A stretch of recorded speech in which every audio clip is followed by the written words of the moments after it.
ഇന്ന് ഞാൻ ഉണ്ടാക്കുന്നത് പൊട്ടാറ്റോ സ്നാക്കാണ്. വളരെ ഈസിയായി തയ്യാറാക്കാൻ പറ്റുന്ന നല്ലൊരു സ്നാക്കാണിത്.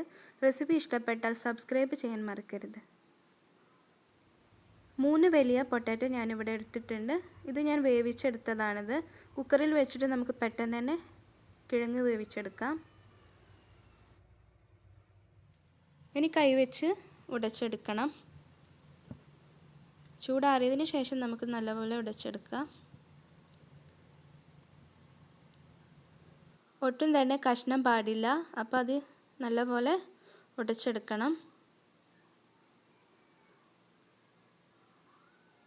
ഇനി ഇതിലേക്ക് ഒരു പച്ചമുളക് ചെറുതായി അരിഞ്ഞു വെച്ചത് ചേർത്ത് കൊടുക്കാം. 1/4 ടീസ്പൂൺ കുരുമുളക് പൊടി, ആവശ്യത്തിന് ഉപ്പിട്ട് കൊടുക്കാം. 2.5 ടേബിൾ സ്പൂൺ അരിപ്പൊടി, 1/4 കപ്പ് വരെ മൈദ ചേർത്ത് കൊടുക്കാം. എന്നിട്ട് ഇതൊക്കെ നല്ലപോലെ ഒന്ന് മിക്സ് ചെയ്യാം.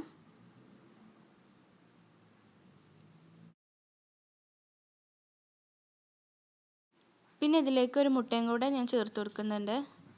1.5 ടേബിൾ സ്പൂൺ വരെ വെള്ളം ഒഴിച്ചു കൊടുക്കുക. അധികം വെള്ളം ഒഴിച്ചു കൊടുക്കരുത്. എന്നിട്ടിത് കുഴച്ചെടുക്കുക.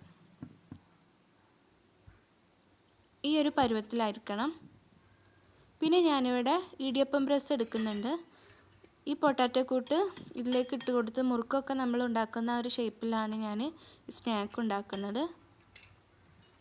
ഇതിലേക്ക് ഇനി മൈദയുടെ ആവശ്യമുണ്ടെന്നുണ്ടെങ്കിൽ നമുക്ക് 2 ടേബിൾ സ്പൂൺ വരെ മൈദ ചേർത്ത് കൊടുക്കാം. ഞാനിവിടെ സ്റ്റാർ ഹോൾ ഷേപ്പിലുള്ള ഈ ഒരു അച്ചാണ് എടുക്കുന്നത്. ഇനി ഈ കൂട്ട് ഇതിലേക്ക് ഇട്ട് കൊടുക്കാം. അച്ചിട്ട് കൊടുക്കാൻ മറന്നു പോകരുത്.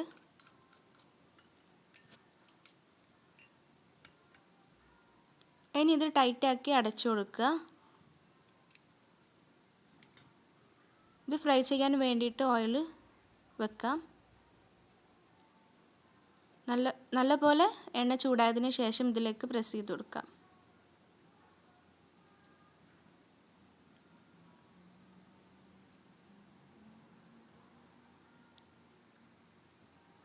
ഇനി ഇത് അധികം ഒന്നും ഫ്രൈ ചെയ്യേണ്ട ആവശ്യമില്ല. ജസ്റ്റ് ഒരു ഗോൾഡൻ ബ്രൗൺ കളർ ആവുന്നത് വരെ ഫ്രൈ ചെയ്തെടുത്താൽ മതി.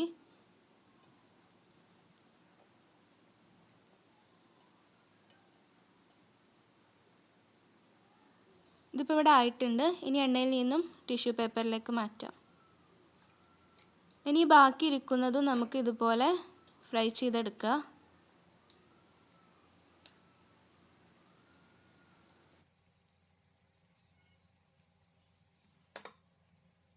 കട്ട പിടിച്ച പോലെ എന്നുണ്ടെങ്കിൽ ഒന്ന് മാറ്റി കൊടുക്കുക.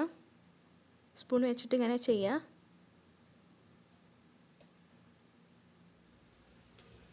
തിരിച്ചിട്ട് കൊടുക്കാം.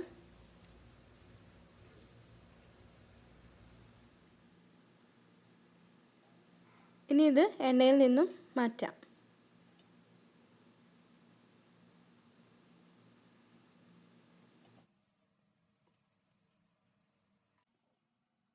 ഇനി ബാക്കിയുള്ളത് പക്കവടയൊക്കെ ഉണ്ടാക്കുന്ന രീതിയിൽ നമുക്ക് ഫ്രൈ ചെയ്ത് നോക്കാം.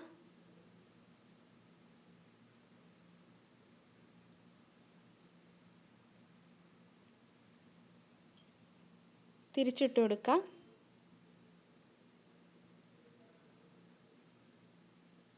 ഇനി ഇത് എണ്ണയിൽ നിന്ന് മാറ്റാം. അപ്പോൾ വളരെ ടേസ്റ്റി ആയിട്ടുള്ള നല്ലൊരു സ്നാക്കാണ് ഞാനിന്ന് കാണിച്ചിരിക്കുന്നത്. കുട്ടികൾക്കൊക്കെ തീർച്ചയായും ഇഷ്ടപ്പെടുന്ന നല്ലൊരു സ്നാക്കാണിത്. റെസിപ്പി ഇഷ്ടപ്പെട്ടാൽ സബ്സ്ക്രൈബ് ചെയ്യാൻ നിങ്ങൾ മറക്കരുത്. അതോടൊപ്പം അഭിപ്രായം പറയുക.